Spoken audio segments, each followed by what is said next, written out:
Hi, welcome to the True Self Challenge. I am so honored to have you here for these next 5 days and to help you to discover your true self, to let go of those limiting beliefs that have been holding you stuck like you're a stick in the mud. We are going to work all week on clearing out those beliefs, clearing out that negativity that you have in your life so you can raise above and so you can step into your true self, the self that everyone else around you is craving, the self that you yourself are so ready to just show to the world. That's what this week is all about. And I'm so excited to be here to help you and to guide you through this process. So for those of you who don't know me personally, my name is Talisha Carter and I am an energy worker. I help people, specifically women, to step into their soul truth. There are so many things that women have that are piled on top of them that are not in alignment with their highest good. And so I love to help women to shed those limiting beliefs, those things that are allowing women to not be okay with who they are. That's my soul mission, is just to help women to step into that truth and to step into their divinity. So welcome to this 5-day True Self Challenge. So for today, I wanted to share a little story with you, a little background as we start day 1. Something that I feel will help you as we move about this challenge and help you to discover why it is that you put on these layers of stress, these layers of overwhelm, and these layers of I have to do this because I'm going to disappoint someone, okay? So this story goes way, way, way back. We're going back into early Japanese history here. And in this community, it was a very small town filled with monks and do-gooders and just people who showed up for each other. And there was a war that was coming into their little community. And in the center of their town, they had this beautiful gold statue. And they loved the statue that they had there. It was the center of their community. It represented unity for them. It represented love and it represented joy. And so they were fearful that this war that was coming in, that the people would try and take their gold statue and use it for gold. And so what they did was they took plaster. They put plaster all over this statue to protect it, to hide it from the people who could do it harm. And in so doing, they covered it up well enough that when the war did hit their town, that nothing was harmed with the statue. The people just bypassed over it, didn't even touch it. So generations went by and went by and went by, and slowly the story of this statue just was non-existent. No one really knew the story behind this beautiful statue in the middle of their town. And again, another war was beginning to happen, and the mayor, so to speak, of this town, he decided that they were going to move the statue, that they didn't want it anywhere near the center of their town when this war happened. And so they called in the biggest cranes, the biggest things to help move this statue. And every time they went to go move this statue, a piece of the plaster fell off. And so then they would try again and they would try again and try again. And one of the monks that was still left over in this town, a new one, not like from the original. So one of the monks, he decided to go into a major fast and a major prayer to know what to do to save their town, to save this statue that was the center of their home. And what came to mind for him was that he needed to wait.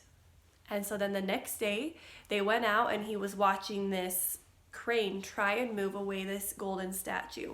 Mind you, they don't know that it's golden. It's just plaster to them. And as the crane tried one more time to move it, he noticed a crack in the plaster and a shining thing coming through it. And so he went over there and he pulled back the plaster, and he pulled back some more, and he pulled back some more, and he pulled back some more. And what did he discover? He discovered this beautiful golden statue, and he had no idea it was even there. He had no idea that this gold statue was underneath, was hidden behind this plaster. So for you, we can liken this to our own life, okay? We pile on plaster to try and protect our heart. We pile on plaster to try and protect our mind. I want you to think about those things in your life that are your plaster, that are hiding your gold. For example, plaster can be if you've gotten your heart broken and you decided to not open up as much in your next relationship. That would be a layer of plaster. A layer of plaster would be, oh, I'm not gonna do this full out because someone may not appreciate it. And so I'm just gonna put a little bit of effort into my project and just hope that it gets a good passing grade. Okay, that would be a layer of plaster. A layer of plaster is anything that you put over yourself to hide your true value, your true abilities, and the good that you have in your heart, okay? So we all have plaster. We all do it. Plaster can even come in the form of social media. Plaster can come in the form of piling on layers and layers of makeup to try and cover up your imperfections. Plaster can come in the form of not loving and appreciating you enough to want to show that to the world, that you feel that you are damaged goods. And so you have to put this layer up in order so people cannot fully come in and fully get to know you. We all do it. We have layers and layers of plaster. But the thing is that those layers of plaster are what are preventing you from having the love that you want to have in your life. Those layers of plaster are preventing you from connecting to your child and really being able to help them and love them how they need it. Those layers of plaster prevent you from having the type of health that you want to have, the type of wealth that you want to have. Those plaster layers are really hindering you. And I guarantee that is one of the reasons why you are here today, is because you're starting to see those cracks in your plaster. You're starting to see that this hard exterior of a person that you've tried to give to the world is not enough anymore, and that you are seeking tools and ideas of how to be more yourself. There's a huge movement right now of authenticity. Women especially who are trying so hard to be authentic. But that's where I want to bust that myth up. You don't have to try hard to be authentic. You don't have to try to be anyone but you. You have to try to be someone that's different than you. Does that make sense? You have to try to be someone different than you because you think that you aren't good enough to be you. Boom, plaster layer. Okay, so we are going to start to crack that plaster apart for you this week. We are going to start to not only crack it, but pull it away and show your gold underneath. And I am so excited for you because every time I have peeled away a layer of my plaster, I have been more happy. I have felt more love, not only for me, but for my fellow people around me, for my neighbors, for my friends, and my children, my spouse, okay? I have had so much good come my way with each layer I have peeled apart. I have made more money. I have done better in my business. I have helped more people, okay? So each layer of plaster that you are getting rid of this week is going to help you to be you, because people around you, mainly your little people, they want to know you. And you cannot do that if you are living in your plaster layer, okay? So that's a little bit of information for day one.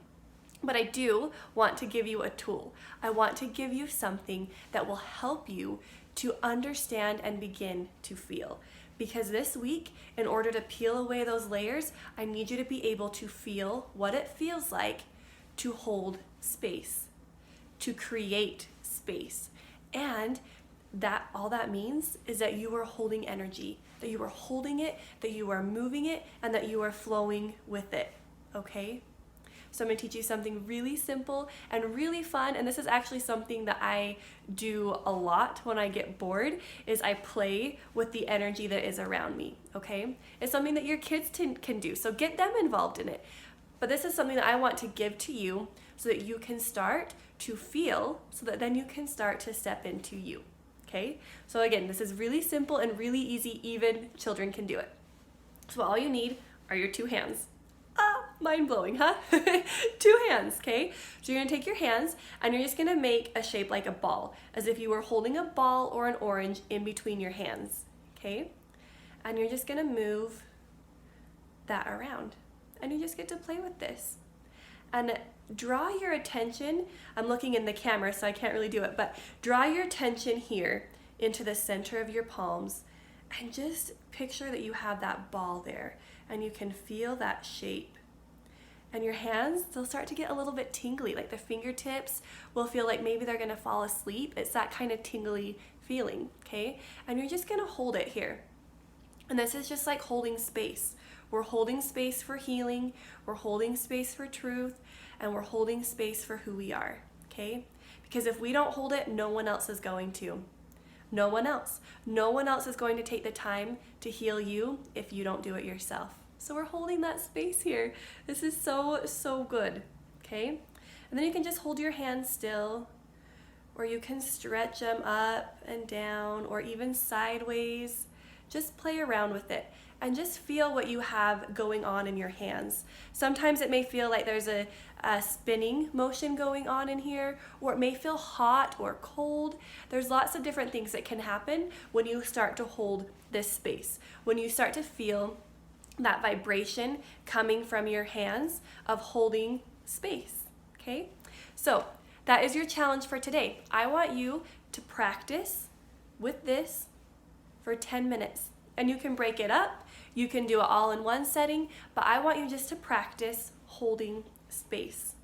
And if you are like super motivated and a go-getter, I want you to write what your plaster is representative of. What things do you put over your true self to hide you? Okay? Think about what those things are. It may be your makeup, it may be your clothing, it may be your fear, it may be your anger. Okay? There's lots of different things it can be, but think about that as an added bonus. I hope you enjoyed this day 1 video, and I will see you all here tomorrow.